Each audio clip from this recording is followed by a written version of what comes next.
Muy buenas tardes. Les doy la bienvenida a esta cuarta charla del programa de diversidad e inclusión que hemos armado para acompañar también el desarrollo de la futura política que tendremos. En esta oportunidad vamos a abordar la comunicación inclusiva y bueno, está María Ignacia Rodríguez, quien ustedes ya han podido escuchar anteriormente, que nos va a contar qué es esto de la comunicación y del lenguaje inclusivo. Pero antes de eso le quería dar la palabra a nuestro vicerrector académico, a Matías Scavini, que nos contará de qué se trata este proyecto de diversidad e inclusión, las cosas que se han hecho y también las cosas que vendrán. Muchas gracias, Juan Carlos, María Ignacia, por acompañarnos y a todos los que nos acompañan en esta cuarta charla a nombre del Comité de Diversidad e Inclusión de INACAP, que está compuesto por la Vicerrectoría de Personas, la Vicerrectoría del Estudiante, la Secretaría General y la Vicerrectoría Académica. Queremos darles la más cordial bienvenida y agradecerles el acompañarnos en esta instancia porque es fundamental que como institución generemos estos espacios para poder conocer y aprender más acerca de la diversidad y la inclusión. Esta es la última charla de un ciclo de 4 charlas que hemos ido teniendo en este primer semestre, donde hemos hablado de distintos temas. El primero introductorio, que hablamos cuando hablamos de diversidad, luego abordamos la discapacidad en el marco de la diversidad. La tercera charla consistió en la equidad de género en el empleo, y hoy día queremos terminar este ciclo con el lenguaje inclusivo, y María Ignacia nos va a ayudar a aprender acerca de cómo es el lenguaje inclusivo, conocerlo más en detalle, también ayudarnos a identificar los errores comunes que cometemos a veces por nuestros sesgos inconscientes, y de esa manera poder identificarlos para poder ir avanzando de manera integral en la diversidad e inclusión desde todos los puntos de vista. Como proyecto institucional, sabemos que esto es progresivo y es fundamental la participación de todos y que nos involucremos desde nuestros roles, porque es la única forma que realmente podamos realmente ser una institución inclusiva, si es que lo somos desde nuestros roles, desde nuestros lugares de trabajo. Pero también es importante ir generando mecanismos e instancias que nos permitan también fortalecer y generar las condiciones para tener una cultura de diversidad e inclusión, y es por eso que hemos creado un canal para poder comunicarnos de manera permanente a través de este mail de diversidad e inclusión@inacap.cl, y la idea es que puedan ahí, cuando ustedes estimen conveniente, poder transmitirnos sus preocupaciones, sus dudas, también sus ideas y sus aportes para que podamos seguir avanzando en esta cultura de diversidad e inclusión. Junto con esto hemos hecho todo un plan de focus group con las vicerrectorías de sedes por zona, donde hemos recogido importantes inquietudes, percepciones y las visiones acerca del proyecto. Hablando desde la vicerrectoría académica, tenemos un gran desafío en ver cómo incorporamos desde el desarrollo curricular y el diseño curricular en la formación docente, y también a aportar a nuestros estudiantes todo lo relacionado con la diversidad e inclusión. Y así cada una de las áreas tiene distintos desafíos que lo estamos abordando a través del levantamiento de este plan. Una noticia muy importante y que nos llena de orgullo es que hemos ingresado formalmente a la red de empresas inclusivas REIN y recientemente a la red de educación superior inclusiva RESI, donde nos permite también compartir en el sistema de educación superior universitario y técnico profesional las mejores prácticas y aprender de aquellas instituciones que ya han avanzado, y también aportar con nuestro grano de arena en todo el plan que estamos desarrollando. Sabemos que tenemos una gran fortaleza, que es la presencia a nivel nacional y la cobertura que tenemos, que nos hace único en el país, y entonces también esa fortaleza se transforma en un principal desafío, porque nos permite enfrentar esto en todos los territorios del país. Y contarles el próximo avance que es muy importante, es que vamos a implementar una encuesta para colaboradores y estudiantes, precisamente para poder conocer en detalle cuál es la situación actual y cuáles son los principales desafíos desde nuestros colaboradores y nuestros estudiantes, para poder construir en conjunto y desarrollar esta cultura de diversidad e inclusión. Así que darle las gracias nuevamente por acompañarnos y esperar que sigan estas instancias de colaboración, de reflexión en conjunto, para que juntos podamos desarrollar esta cultura de diversidad e inclusión que es tan necesaria para la institución y para el país. Así que con eso quiero darle la bienvenida también y el pase a María Ignacia para que nos cuente acerca de la charla de hoy del lenguaje inclusivo. Muchas gracias, María Ignacia, por acompañarnos.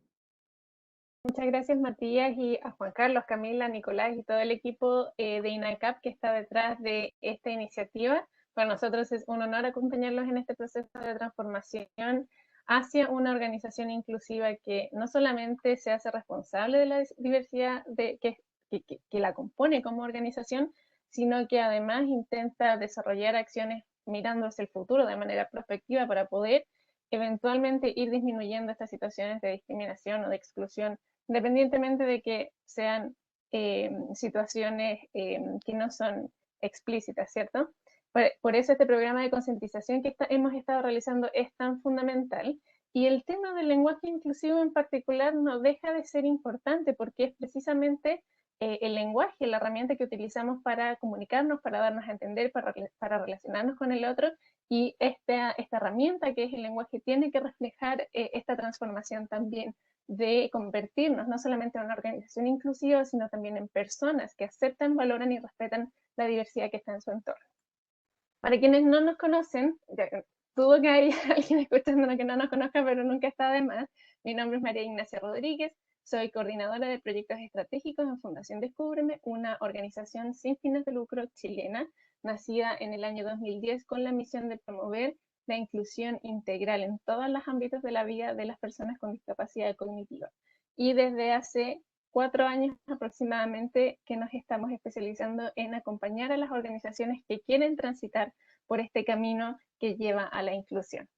Entonces, hoy día, como bien dijeron ya en esta introducción, vamos a conversar sobre la comunicación y el lenguaje y cómo utilizar estas herramientas de una manera que sea inclusiva con el resto y que no sea discriminatoria. Y para eso nos parece fundamental, como siempre, ya conocen nuestra dinámica, partir con un pequeño video que nos ayude a ilustrar este tema. Para eso necesito que me den un segundo porque esto es nuevo para mí, así que déjenme buscar el video y se los comparto.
Muy bien, acá estamos de vuelta.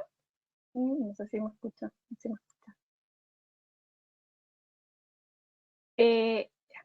Para poder seguir avanzando en este tema, el video que vimos recién no muestra más que el poder que tiene el lenguaje y la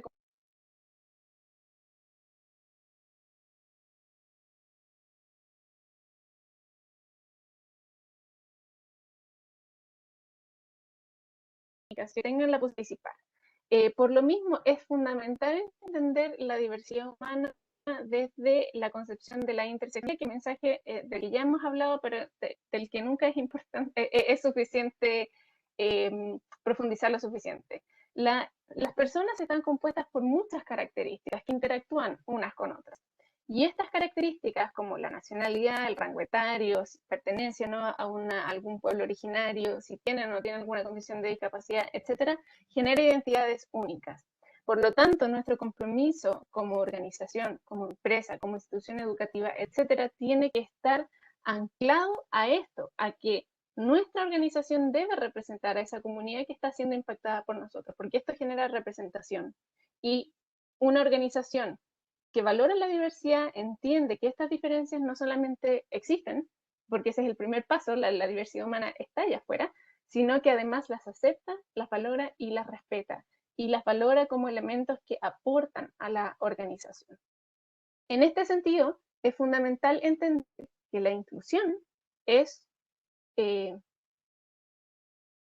un proceso. Es un proceso que permite reconocer la importancia y la dignidad de las personas para poder participar en su entorno en igualdad de oportunidades. Y desde el enfoque de derechos humanos lo que hacemos es situar a la persona al centro y entregar respuestas que permitan solucionar estos problemas de exclusión de las sociedades modernas. Por lo tanto, lo que buscamos es responder a los objetivos de desarrollo sostenible, a la Agenda 2030, con este principio de no dejar a nadie atrás y escuchar todas las voces. Ustedes se preguntarán, bueno, ¿pero qué tiene que ver esto con la comunicación? Pues muchísimo, porque nosotros vivimos en una sociedad globalizada, ¿cierto? Que está en constante transformación. Las cosas que son tema hoy día probablemente no lo eran hace 10 años y no lo serán en 10 años, porque estamos en constante cambio, en constante movimiento. Y además necesitamos generar herramientas que nos permitan visibilizar y valorar esta diversidad que existe, que está allá afuera. Por lo tanto, necesitamos desarrollar una comunicación consciente que nos permita visibilizar y valorar todo tipo de identidades. No sé qué pasó, perdón. Acá. Por lo tanto, ¿cuál es la importancia de la comunicación? El acto de comunicar lleva implícitamente la responsabilidad de construir realidades. Esta probablemente es una frase que ustedes ya han escuchado. Sin embargo, ¿a qué nos referimos en la práctica con esto? Si un niño con discapacidad, por ejemplo, escucha toda su vida que no es capaz de hacer algo, que no puede aprender, que no puede ir al colegio, que no puede estudiar, que no tiene las capacidades de ir a una escuela regular, por ejemplo, probablemente, independientemente de que el niño tenga las capacidades y lo pueda hacer, él crea que no, porque es un mensaje que ha venido escuchando tantas veces que termina convencido de esto. Eso crea una realidad en la vida de esta persona. Por lo tanto, cuando nosotros estamos hablando de una comunicación inclusiva, estamos hablando de una comunicación que es consciente del poder que tiene en la creación de estereotipos, en la creación de prejuicios, pero también es consciente del poder que tiene para romperlos, para eliminar estos prejuicios y para cambiarlos con ideas que sí son representativas de la comunidad en la que estamos viviendo y de la sociedad que hoy día en la que vivimos. Por lo tanto, podríamos decir que la comunicación inclusiva tiene 3 principios fundamentales. El primero es la empatía, porque la inclusión no es una lista de verificación, no es una receta que uno pueda seguir y decir, si hago esto y hago esto otro, soy inclusivo. No, la inclusión es un proceso complejo que implica cuestionarse las creencias que uno tiene, que implica cuestionar los mapas mentales y que implica reconocer cuando estas creencias y estas ideas que uno tiene sobre el resto, sobre el otro, sobre el mundo que nos rodea, pueden ser perjudiciales, pueden generar prejuicios, pueden generar estereotipos. Y una vez que uno los reconoce, también necesita reemplazarlas con nuevas ideas, nuevas concepciones que sí sean respetuosas de esta diversidad. Y eso solamente es posible a través del acto de empatía, de intentar entender y de intentar ponerse en los zapatos de la otra persona para entender por qué estas ideas son prejuicios, pueden herir a la otra persona, pueden generar estas ideas, etc. El segundo es la cultura. La comunicación es fundamental, pero solamente una parte de la cultura, pero sin embargo tiene que reflejar esta construcción de una cultura organizacional que es respetuosa de la diversidad. Y por lo tanto también es fundamental en este tipo de situaciones, cuando estamos en el proceso de cuestionar qué decimos y cómo lo decimos, de escuchar las voces de las personas involucradas. Y a esto nos referimos con no decidir por el otro cuál es la mejor forma de llamarlo, por ejemplo, o cuáles son quizá algunos estereotipos que podrían estar afectando a la otra persona sin que nosotros sepamos. Un ejemplo concreto de esto podría ser no decidir por una persona con discapacidad cuál es la mejor forma de llamarlo, de decirle. Nosotros siempre sugerimos, por ejemplo, esto lo vamos a ver un poco más adelante, utilizar la expresión persona con discapacidad. Sin embargo, si no es necesario llamar la discapacidad, si no tiene relevancia lo que estamos conversando, más probablemente es mejor preguntarle a la persona cómo quieres que te diga, ¿no? Muy probablemente su respuesta sea su nombre. Por lo tanto, tenemos que tener en consideración al otro siempre en estas interacciones. Y en tercer lugar, el empoderamiento. La comunicación es una herramienta que además puede entregarnos algunas experiencias concretas para seguir avanzando en el camino de la inclusión y también para mostrar cuál es el ejemplo, cuál debería ser el modelo a seguir. Teniendo esto en consideración, que es básicamente la importancia y el poder del lenguaje, en resumidas cuentas, es muy importante reconocer cuáles son los errores que cometemos normalmente cuando nos comunicamos, muchas veces sin saber y muchas veces no a propósito. Sin embargo, están presentes, existen y están afectando a otros grupos sin que nosotros lo sepamos. Estos son los 4 descuidos más comunes: la generalización, los reduccionismos, las categorías despectivas y las categorías invisibilizadoras, en las que vamos a entrar ahora en detalle. El primero es la generalización, y tal como dice su nombre, es uno de los errores que generaliza, es decir, que atribuye características como si fueran homogéneas a un grupo según el grupo. Los que están acá en pantalla son algunos ejemplos. Muy probablemente ustedes han escuchado expresiones como todas las personas homosexuales tienen buen gusto para vestirse, o todas las mujeres lideran desde las emociones, o todas las personas con discapacidad son alegres, angelitos, etc. O también uno muy frecuente en el ámbito de la discapacidad es que todas las personas con Asperger son buenas para las matemáticas o para la informática. Estas ideas son generalizaciones y son prejuicios. No necesariamente porque no tenga asignada una característica negativa lo hace menos prejuicio que si fuera al revés. ¿Por qué son prejuicios? Porque estamos definiendo ex ante cómo una persona debería ser y debería comportarse por cierta característica. Y esto está arraigado en creencias internas.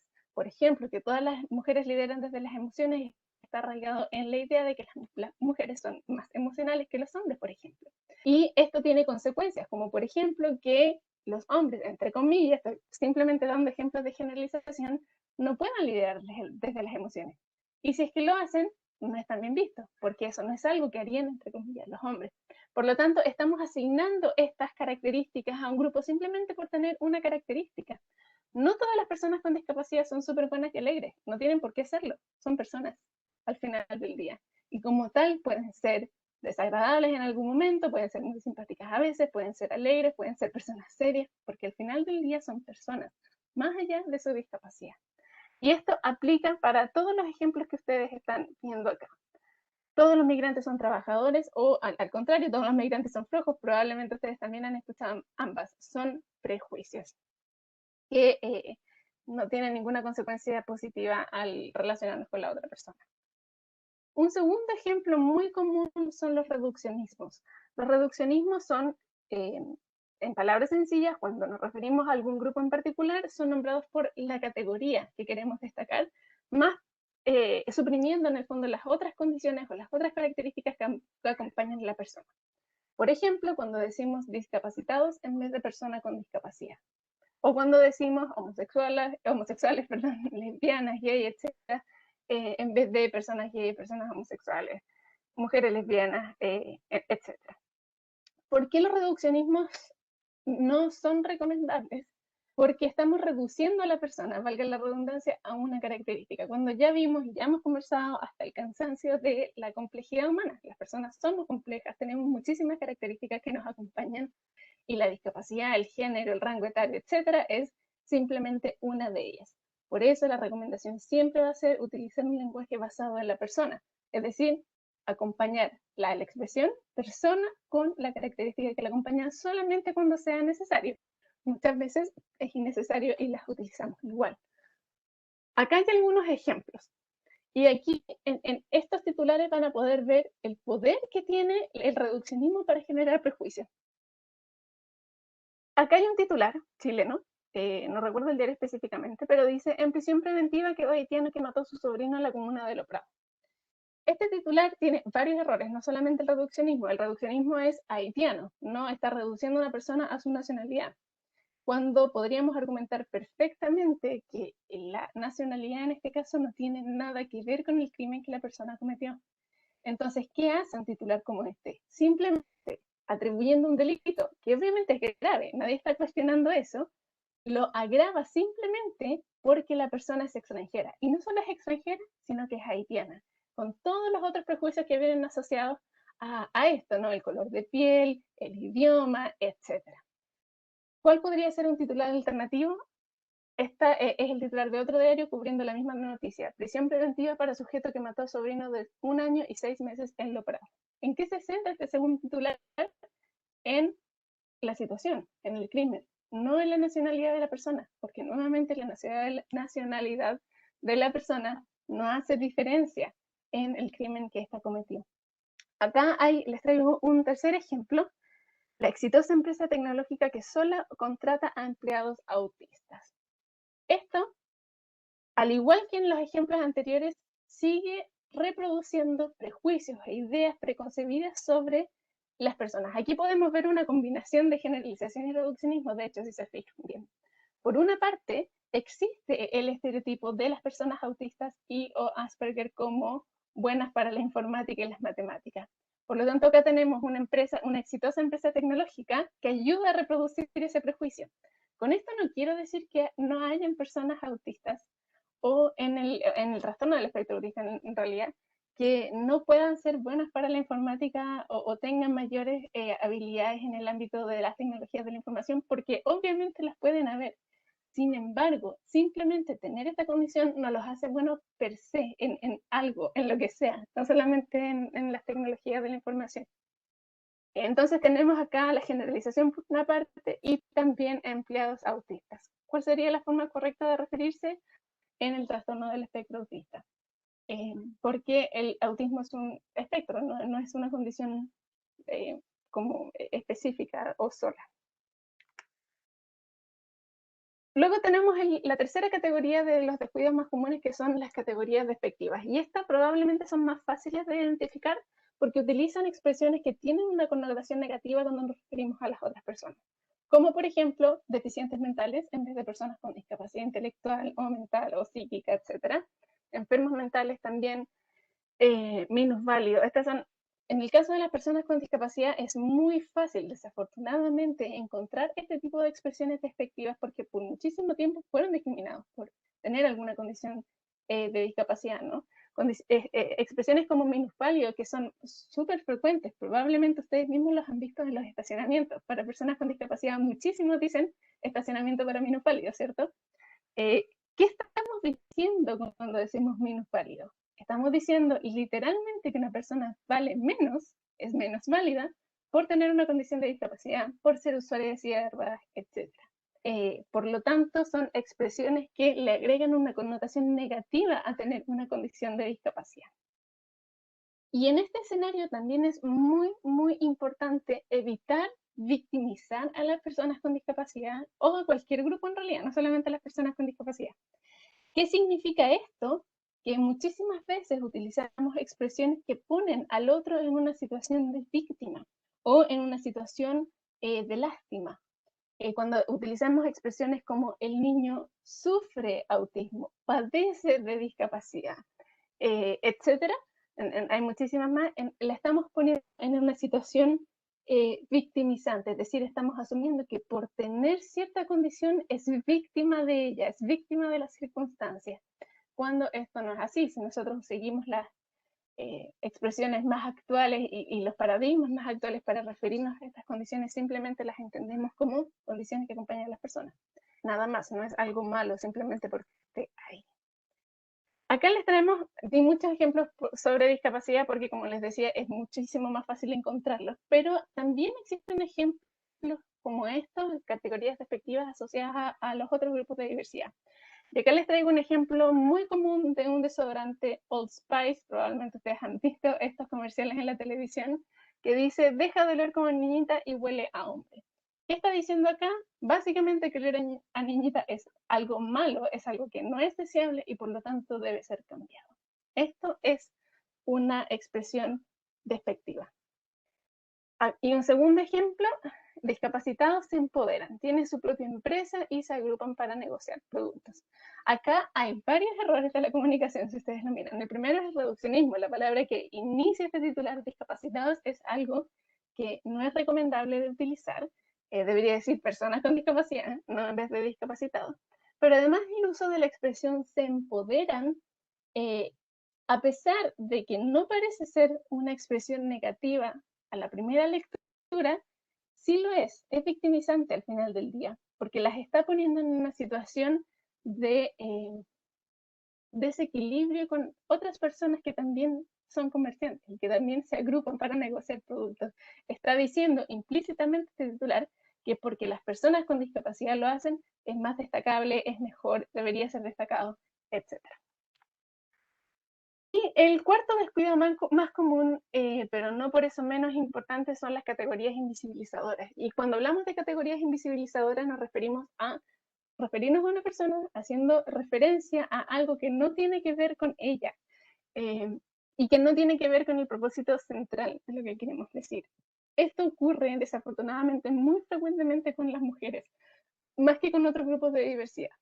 Por ejemplo, acá vemos un titular que dice, la Alexis Sánchez que dejó a Chile con un pie en la ronda final de la Copa América Femenina y que ostenta un notable récord.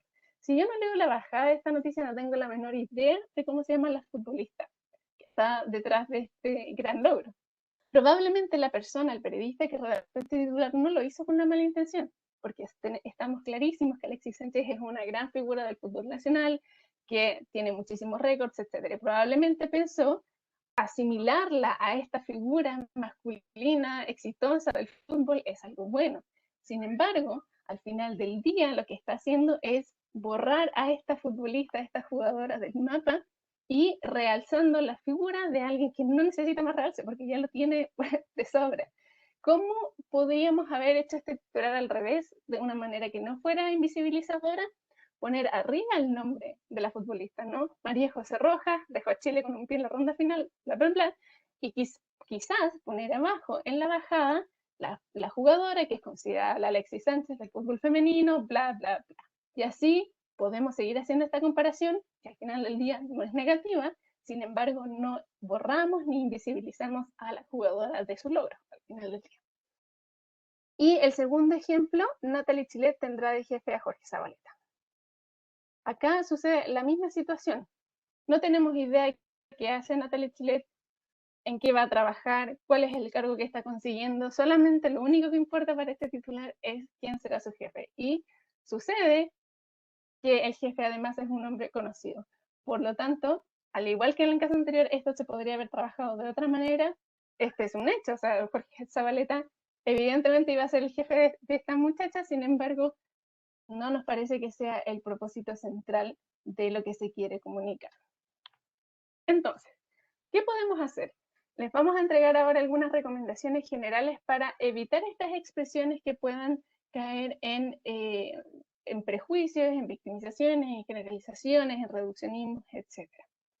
En cuanto al género, acá, antes de partir de las recomendaciones específicas, es muy, muy importante tener en consideración que cada grupo de diversidad, que ya lo revisamos con detalle tanto en la primera charla introductoria como en las charlas más específicas sobre género y discapacidad que tuvimos en las 2 sesiones anteriores, es súper importante tener en consideración que cada grupo de diversidad se enfrenta a barreras distintas. El lenguaje, cuando buscamos utilizar un lenguaje inclusivo, tiene que ser un lenguaje inclusivo con todas las personas. Y para eso es importante reconocer e identificar las dificultades y las falencias y las barreras y limitaciones a las que se enfrentan estos grupos por su cuenta, porque no son las mismas y no son generalizables tampoco. Incluso dentro de los distintos grupos podemos observar distintas barreras, distintas dificultades que hacen mucho más difícil a las personas poder desenvolverse. ¿A qué nos referimos con esto? Por ejemplo, que si estamos pensando en un lenguaje que sea inclusivo con las personas ciegas y con las personas sordas, al mismo tiempo que se enfrentan a distintas barreras para acceder a la comunicación, tenemos que tener en consideración muchas cosas distintas, porque se enfrentan al mundo de distintas maneras y las barreras al acceso de la comunicación son distintas. Entonces, estas recomendaciones son simplemente algunas recomendaciones generales que nos van a permitir empezar a evitar la utilización de estos prejuicios, de estas etiquetas, y que nos van a permitir en el fondo ir construyendo, deconstruyendo un poco el lenguaje que discrimina, el lenguaje que deja de lado al otro y construyendo un lenguaje que al contrario es inclusivo. Por lo tanto, en el caso del género, lo más importante a nuestro juicio es evitar expresiones que reproduzcan estos prejuicios y estos estereotipos, perdón. Como por ejemplo que los hombres no lloran, que actúas como niñita, etc.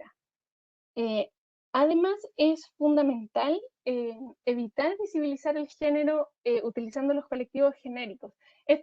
¿A qué nos referimos con esto específicamente? Porque la explicación es un poco abstracta, la verdad. Cuando nosotros queremos hablar de un grupo de personas en plural, normalmente utilizamos la expresión masculina, porque en el español, al menos el lenguaje español, utiliza el genérico masculino, ¿cierto? Decimos los hombres para referirnos a los hombres y a las mujeres. Utilizamos nosotros para referirnos a nosotros y nosotras, ¿cierto? Sin embargo, a pesar de que esto es una regla gramatical que existe, el español tiene un sinfín de herramientas que nos permiten evitar estas expresiones sin alterarlo en demasía, como por ejemplo, utilizar expresiones que no hacen alusión a un género específico. Por ejemplo, en vez de decir los estudiantes y las estudiantes, podemos decir el alumnado, por ejemplo, que no hace referencia a un género específico, sin embargo hace referencia a todas las personas que están presentes. Todas las personas es otro ejemplo que acabo de utilizar. En vez de decir todos o todos nosotros, podemos utilizar todas las personas que están presentes, todas las personas que están acá, etc. Y una tercera recomendación muy importante es visibilizar el género si es que es necesario. Muchísimas veces lo hacemos inconscientemente, dejando de lado a otras personas o a otros grupos o reproduciendo algunas de estas ideas o estos estereotipos cuando realmente visibilizar el género en este contexto no tenga tanta relevancia. ¿Qué recomendamos utilizar? Bueno, lo que acabo de decir, utilizar estos términos genéricos que nos permiten referirnos a todas las personas sin una discriminación detrás, implícita o explícita, y en contexto sí es relevante hacer referencia al género, ¿cierto? Por lo tanto, en esas situaciones, nosotros recomendamos encarecidamente que podamos visibilizar ambos géneros en este sentido. ¿A qué nos referimos, por ejemplo? Cuando hablamos de los padres, que nos referimos a las madres y a los padres, por ejemplo, podemos utilizar esa expresión, las madres y los padres que están presentes, los jugadores y las jugadoras, etc. Bienvenidos y bienvenidas, expresiones por el estilo. Si se fijan, esto no... otra recomendación que no está presente acá, pero que es una favorita personal, es utilizar pronombres indefinidos. Por ejemplo, cuando queremos decir expresiones como los estudiantes que están presentes, podemos decir quiénes están presentes. Utilizar este pronombre indefinido que no hace alusión a ninguna persona en específico, sin embargo, al mismo tiempo está incluyendo todas las personas en la expresión sin discriminar por género.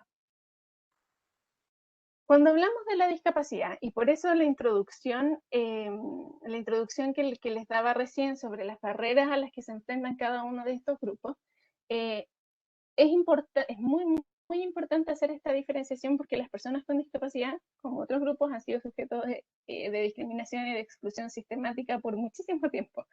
Por lo tanto, necesitamos ir superando estas expresiones que les discriminan de una u otra manera, ¿no?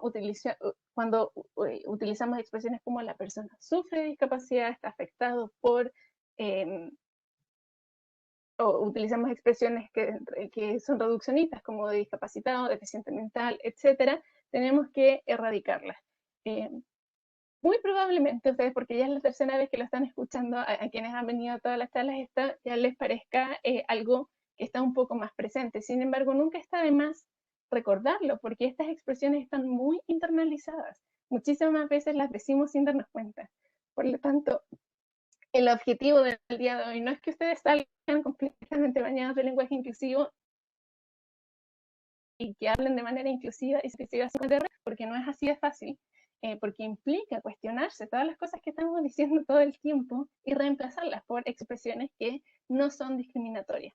Por lo tanto, si ustedes se escuchan diciendo, ay, el niño sufre discapacidad o es víctima de tal cosa o está postrado a la silla de ruedas, no significa que sea un error que no tenga perdón, sino que significa que el hecho de que se den cuenta que lo están teniendo presente y que tienen la posibilidad en sus manos de reemplazarla por una expresión que no sea discriminatoria. Y acá también es muy importante evitar los eufemismos, como la expresión personas con capacidades diferentes o personas con capacidades especiales, porque al final del día son eufemismos, son expresiones que permiten o que intentan referirse a la discapacidad porque se considera que la palabra discapacidad es negativa, o es algo malo, o es un problema, o es algo que quizá no quisiéramos que se vea allá afuera. Por lo tanto, es fundamental empezar a eliminar estos eufemismos y llamar a las cosas por su nombre, básicamente. Las personas con discapacidad tienen eso, una condición de discapacidad, no tienen capacidades diferentes, no vuelan, no tiran rayos láser por los ojos, no se hacen invisibles, no tienen capacidades diferentes o especiales en ese sentido. Simplemente tienen una condición que los acompaña. Por eso es tan importante utilizar un lenguaje neutral que ponga a la persona al centro y que no tenga una connotación negativa, como la expresión personas con discapacidad. Y acá nuestra recomendación es siempre colocar primero a la condición y luego el tipo. Por ejemplo, podemos decir personas con discapacidad física o personas con discapacidad visual o personas con discapacidad auditiva, en vez de decir el sordo o el ciego, o expresiones como esas que ya sabemos que son reduccionistas, ¿no? En el caso de la identidad de género y orientación sexual, acá es muy importante evitar asumir que una persona tiene cierto género asignado simplemente por cómo se ve o por cómo se viste. Es decir, asumir que es un él o ella simplemente por cómo se ve. Acá la recomendación siempre va a ser preguntarle a la persona cómo prefiere que se le llame, cuáles son sus pronombres de preferencia, etc. Nuevamente, evitar usar el genérico masculino, esto se asocia al género claramente por la misma razón, y evitar expresiones reduccionistas como homosexuales, el homosexual, el gay, la lesbiana, cosas por el. Y también dejar de utilizar la expresión preferencia sexual. Muchas veces las personas lo usan por ignorancia, no porque quieran hacerlo a propósito en el fondo o porque quieran discriminar a propósito, digamos, pero la expresión preferencia sexual hace referencia a que la orientación sexual es algo que se puede elegir. Sin embargo, la expresión orientación sexual es muchísimo más neutra y no es discriminatoria en ese sentido. Entonces las recomendaciones, como les decía recién, preguntarle a la persona cómo prefiere que se le llame, y en realidad esto aplica para cualquiera, si lo piensan, no solamente para las personas de las diversidades sexuales. Y también utilizar las expresiones, la orientación sexual, la identidad de género como adjetivos, como expresiones que acompañan a la persona, ¿no? Persona gay, persona lesbiana, persona trans. Y en el caso de las personas trans, también utilizar su nombre social. Esto es fundamental y se asocia con el primer punto de preguntarle a la persona cómo prefieres que se le llame. Y por último, pero no por eso menos importante, en el caso de las personas migrantes, lo más importante es evitar generalizaciones o estereotipos en base a la nacionalidad.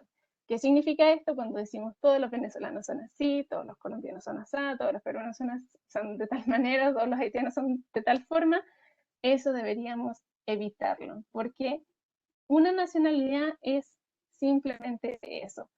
Hay, por supuesto, un conjunto de características, de prácticas, de expresiones que son comunes a las personas que pertenecen a un Estado-nación, por supuesto. Sin embargo, esto no significa que todas las personas, simplemente por tener o compartir una nacionalidad, se comporten de la misma manera. Eso es muy discriminatorio. Probablemente no nos damos tanto cuenta de esto porque siempre lo pensamos hacia el otro, pensamos los colombianos, los venezolanos, etc. Pero muy probablemente muchos de los que están acá han escuchado la expresión todos los chilenos son ladrones.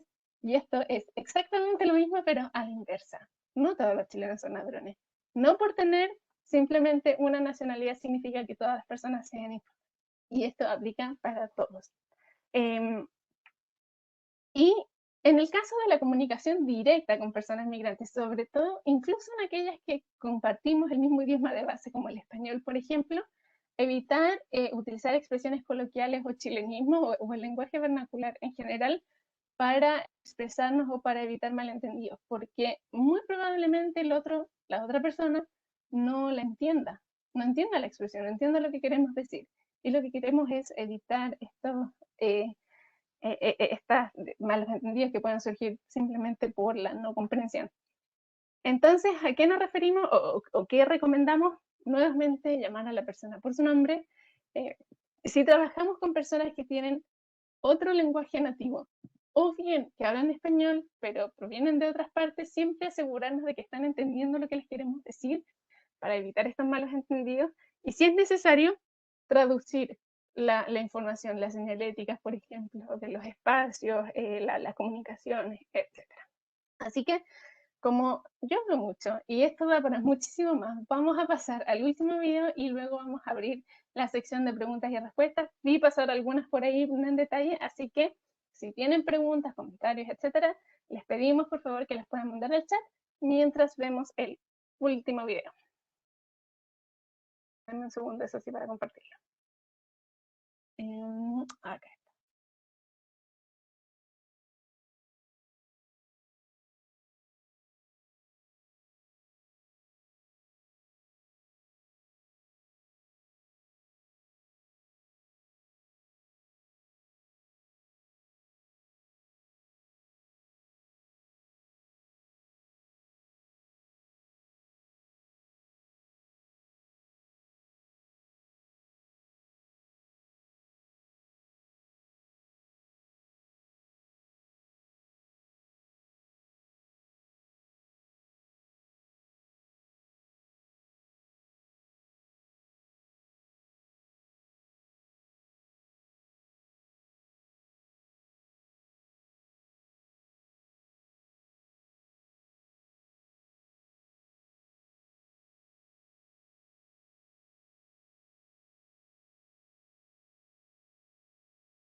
Muy bien.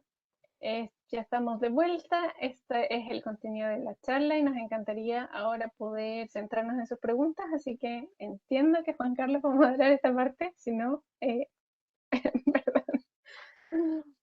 Hola, María Ignacia, de nuevo. Sí, hay varias preguntas que se han ido mandando, sobre todo internamente. Eh, y a ver, una pregunta que yo creo que probablemente va a poder responder bien por el trabajo que hacen ahí desde la fundación. Dice, una persona pregunta, desde la neurología se indica que el TEA, o sea, las personas con trastorno del espectro autista, es una condición o trastorno del neurodesarrollo, como también lo son la discapacidad intelectual, también podría ser, por ejemplo, el déficit atencional, el trastorno de la comunicación, entre otros. ¿Por qué? Pregunta, ¿por qué entonces muchas veces se lo categoriza dentro de la discapacidad intelectual cuando de acuerdo con esta clasificación neurológica es un trastorno del neurodesarrollo diferente? Esa es una excelente pregunta a la que hay muchas formas de responder. Pero la primera y la más importante, diría yo, es que tenemos que entender que estas categorías, cuando nosotros clasificamos a las discapacidades y a los distintos tipos de discapacidades, ese es un ejercicio hecho por personas. Y el ejercicio de la categorización siempre, desde el inicio de los tiempos, como decían en el video, se ha hecho para intentar simplificar el mundo. Desde la concepción actual de la discapacidad, nosotros entendemos que las clasificaciones en el fondo son una herramienta que permite agrupar, encontrar ciertas características en común en los grupos, pero no son fundamentales, porque lo fundamental son las barreras del entorno. Se recuerdan las charlas anteriores que hemos tenido. Cuando nosotros arreglamos el entorno en el fondo, para que no existan barreras que dificulten la inclusión, la condición de la persona no debería tener relevancia, porque estaríamos concientizados y estaríamos generando espacios que que no son problemáticos en este sentido. Sin embargo, ese es el mundo ideal, no es el mundo de hoy. Por lo tanto, seguimos utilizando estas expresiones o estas categorías para intentar simplificar el mundo y entenderlas mejor. Las categorías de discapacidad, los tipos de discapacidad que nosotros utilizamos hoy día son, perdón, está mi gata detrás de mí, la vida virtual. Las categorías que utilizamos están establecidas en la legislación chilena. Y esta legislación reconoce discapacidad sensorial, que lo de los sentidos, la discapacidad psíquica o mental, y la discapacidad física o de movilidad. Son tres grandes grupos y si ustedes se dan cuenta o empiezan a pensar en esto, en realidad la complejidad dentro de cada una de ellas es enorme. Y por eso hay muchísimas expresiones que intentan responder un poco a estas dificultades. En el caso del trastorno del espectro autista propiamente tal, en español se utiliza la expresión discapacidad cognitiva, que es más amplia que la discapacidad intelectual propiamente tal, porque incluye a todas las condiciones relacionadas con el neurodesarrollo. Esto es en español. En inglés, cuando nosotros hablamos de este tipo de condiciones, se habla de discapacidades del desarrollo, entre comillas, porque estoy haciendo una traducción literal. Es developmental disabilities. Y, y eso hace alusión a este tipo de condiciones. ¿No? Entonces, en inglés uno puede encontrar la expresión intellectual disabilities, cognitive disabilities, developmental disabilities, learning disabilities, y así hay miles de categorías más. Porque esto de la categorización nuevamente es un ejercicio humano. Por lo tanto, ¿es ideal? Probablemente no, nos estamos equivocando, probablemente sí, y por eso es importante, volviendo a lo que decíamos al principio de la charla, dar voz a las personas que están afectadas por estas categorías, ¿no? que se ven enfrentadas a estos prejuicios y a estos estereotipos. De hecho, esa es la razón por la que se categoriza dentro de la discapacidad intelectual, ya cerrando la pregunta, no, pero sin embargo, no todas las personas en el trastorno del espectro autista tienen discapacidad intelectual, tienen otro tipo de dificultades, como bien dice el comentario. Por lo tanto, es simplemente eso, son expresiones que evolucionan con el tiempo, que se van perfeccionando. Yo recomendaría que es lo que utilicemos en Fundación Descúbreme, la expresión discapacidad cognitiva, porque hace referencia también a las condiciones relacionadas con el neurodesarrollo. Sin embargo, hay que estar siempre muy a la vanguardia, viendo, leyendo cuáles son las nuevas expresiones que nos permiten referirnos a estas condiciones de mejor manera, sin dejar de lado características fundamentales. Muchas gracias, María Ignacia. Súper completa la respuesta. Y yo creo que también bastante relevante considerando a nuestros estudiantes, cómo nos aproximamos a ellos, ¿ya? No solo, bueno, también con los colaboradores, pero particularmente con nuestros estudiantes. Eh, Hay una pregunta que se ha repetido bastante en distintas formas, ¿ya? Ujú, Que tiene que ver con las nuevas formas que se han ido instalando de referirse a los géneros. ¿Ah? Entonces, del todos, todas, todes con ujú, X, que bueno, ahí salió algo en el video que ujú, decía que no era lo más correcto. Entonces, si bien hay varias preguntas, hay una persona que pregunta, desarrolla un poco más y me parece interesante, porque dice, ujú, ¿es esto un enfoque reduccionista? ¿Es ujú, empático? ujú, Quizás un enfoque más inclusivo podría ser aprender lenguaje de señas, valorar las diferencias ujú, y utilizar un lenguaje genérico como el que explicaste tú, donde ujú, se fueran incorporando las ujú, distintas formas. Yo creo que ujú, esto también es algo que muchos de nuestros docentes que están conectados hoy día lo deben ver dentro de las salas de clases, los correos que envían ellos, los que reciben. Entonces también es un tema importante que se está desarrollando, porque hoy día, claro, la RAE no lo acepta, pero hay un ujú, uso, entonces, y hay una necesidad. Una persona joven, hoy día uno habla del hombre y están pensando en una persona de género masculino, no están pensando en ujú, un ser humano, en su concepción como ujú. universal. Eh, entonces, yo creo que es una pregunta que es bien interesante.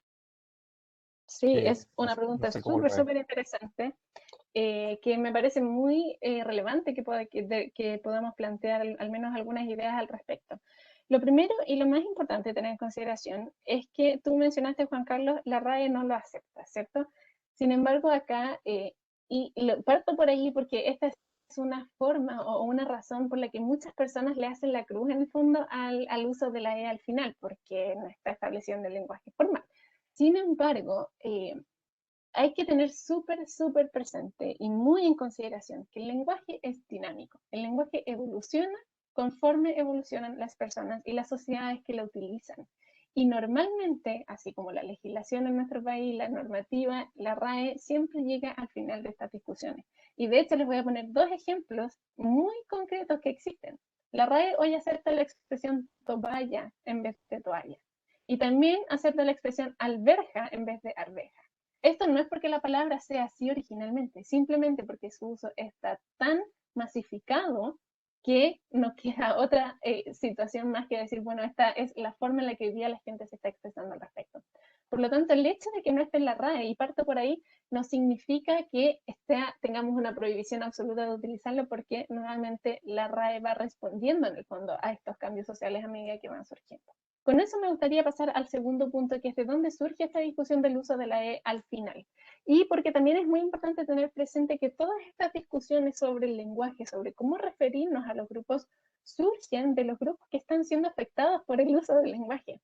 ¿No? Cuando hablamos de las recomendaciones para la discapacidad, por ejemplo, estas recomendaciones no surgen de los grupos de disidencias sexuales que están preocupados de las personas con discapacidad, surgen de las mismas organizaciones de personas con discapacidad que buscan un lenguaje que los incluya, ¿cierto? Lo mismo pasa en el caso del uso de la E. El uso de la E al final surge y nace de la discusión sobre el género. Nosotros, y el lenguaje español en particular, pero así muchos otros del mundo, utilizan una expresión binaria para referirse al género. ¿Qué significa esto en términos sencillos? Que reconoce dos géneros, el masculino y el femenino, ¿cierto? Hay otros lenguajes, por ejemplo el finlandés, que reconocen simplemente un género neutral. Entonces tienen otras expresiones para referirse a él. Y cuando nosotros traemos esta discusión a las disidencias sexuales, a los grupos de las diversidades sexuales, cuando hay distintas orientaciones de género, significa que, perdón, leí un comentario y se me fue el hilo. Significa que hay personas, y que existen personas en Chile y en todo el mundo, que no se sienten incluidas en este género binario. ¿Por qué? Porque no se sienten representadas ni en el género masculino ni en el femenino. Y esto no significa que sea un género central, que está al medio, sino que hay muchísimas expresiones de género que varían ¿Y qué significa esto? Que existen las personas de género no binario, por ejemplo, las personas que se sienten representadas con otras expresiones de género al final del día y que sienten que ni el femenino ni el masculino les responde a su identidad. Por lo tanto, ofrecen esta forma de referirse a ellos sin hacer alusión a un género en específico porque no se sienten representadas por este género. No, ahora, ¿cuál es la dificultad? Cuando recién empezaron a surgir estas expresiones, ¿no? Utilizábamos el arroba, por ejemplo, para referirnos a todos y todas, ¿cierto? Luego se empezó a masificar el uso de la X para eliminar el género. Hoy día se utiliza la E. ¿Cuál es la dificultad? Que si nosotros queremos ser inclusivos, necesitamos ser inclusivos con todas las personas. ¿Y a qué me refiero con esto? Cuando nosotros utilizamos, vemos la expresión todos con una X al final, nosotros no leemos todos, leemos todos, porque el lenguaje o el cerebro en el fondo responde a una palabra que conoce. Por lo tanto, en este intento de intentar eliminar el género, en el fondo no lo estamos logrando. Y si lo expresamos a otros grupos de diversidad, por ejemplo, como una persona ciega que utiliza el lector de pantalla no es capaz de leer esa palabra porque no es pronunciable. Por lo tanto, no está siendo inclusiva, está siendo inclusiva con algunos, pero no con los otros. Por lo tanto, la expresión que utiliza la E al final sí es inclusiva en ese sentido. Bien, cuando nosotros nos enfrentamos a estas discusiones, a estas nuevas formas de referirse al género, o en general a los cambios del lenguaje, es muy importante escuchar a los grupos de los cuales surgen estas discusiones y por qué son relevantes. Muy probablemente las personas que hoy día cuestionan el uso de la E al final no son personas que no se sientan incluidas cuando uno dice todos y todas. Por eso genera tanto ruido. Yo soy una mujer que sí se siente identificada como mujer, por lo tanto, si dicen todas, nosotras, yo me siento incluida, pero soy capaz de entender que quizá hay alguien que no está en esta misma situación y al decir o nosotros y nosotras se siente incluido. Por lo tanto, es muy válido escuchar esa posición e intentar buscar una manera que sea inclusiva con todas las personas. Hay distintas estrategias. El uso de la E en particular es muy útil si nosotros queremos visibilizar que existen más géneros, además del masculino y el femenino. Sin embargo, evidentemente se hace burocrático, ¿no? Si queremos escribir un correo ponemos estimado, estimada y estimadas. Muy bienvenidos, bienvenidas, bienvenidas, etc. Entonces empieza a generar una forma que incluso llega a ser un poco burda de utilizar el lenguaje. Para nosotros, la recomendación sería intentar utilizar un lenguaje más genérico con expresiones como todas las personas. Todas las personas son bienvenidas, por ejemplo, en vez de decir todos son bienvenidos. Y así, en el fondo, con una expresión muy coloquial, utilizamos o matamos dos pájaros de un tiro, en el fondo. Sin embargo, una recomendación final, sobre todo en el caso de aquellos que están presentes que se relacionan, sobre todo con las generaciones más jóvenes que tienen estos temas muchísimo más incorporados, es no ridiculizarlo. Eso es muy, muy importante. Muchas de las expresiones que vienen surgiendo hoy día no son comprendidas por las personas que las reciben y esto genera rechazo.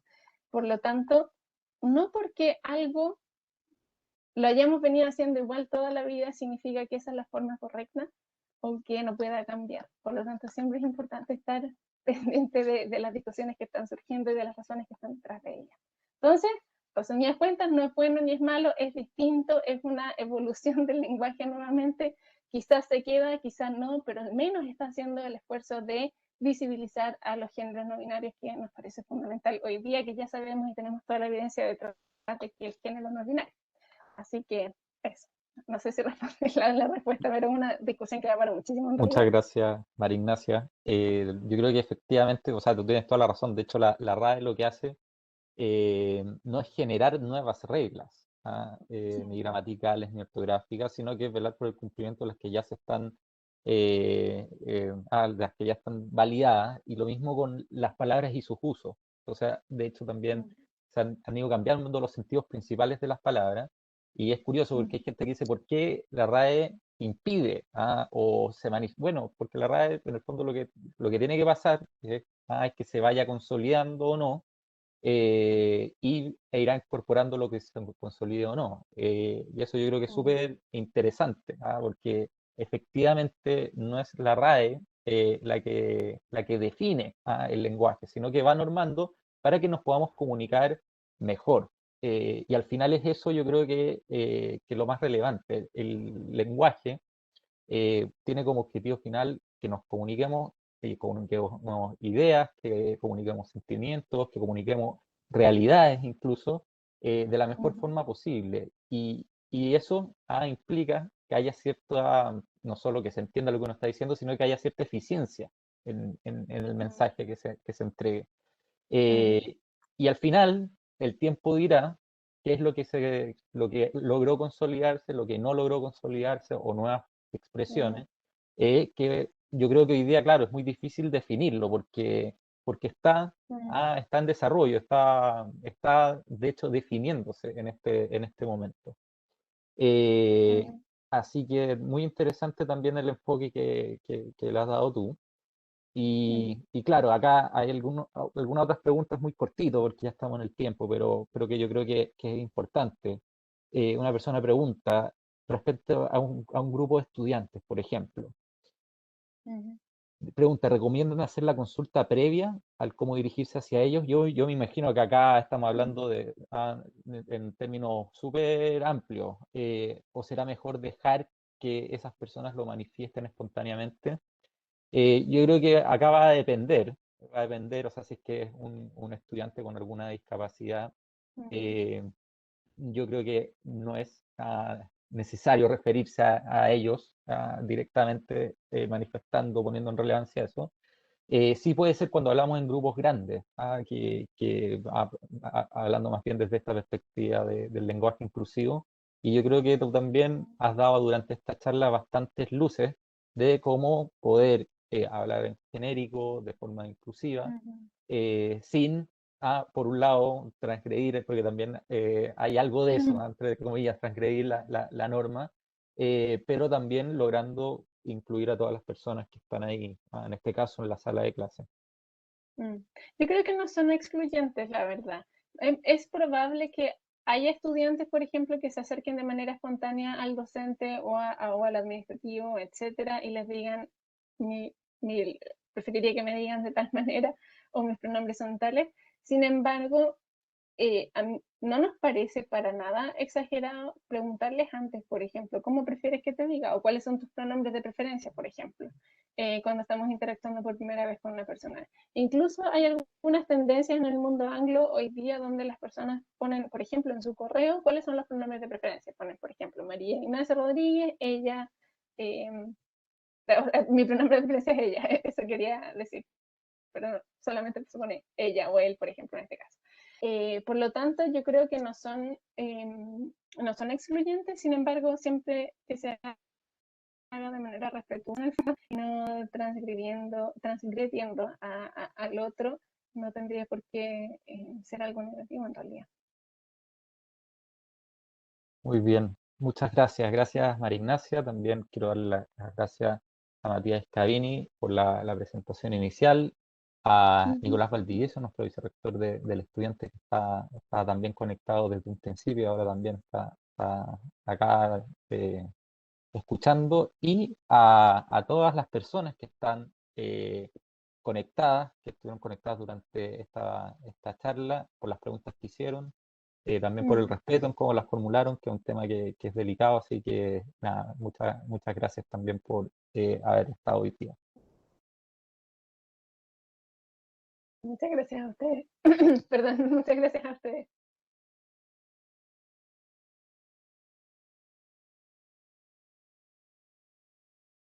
Muy bien, pues les estaremos contando también a todos, en la medida que se van desconectando, les iremos contando también de nuevas iniciativas y avances que esperamos realizar en materia de inclusión, para conocer mejor a nuestros estudiantes, mejor a nuestros colaboradores e ir generando otro tipo de acciones, además de charlas, seminarios y webinars.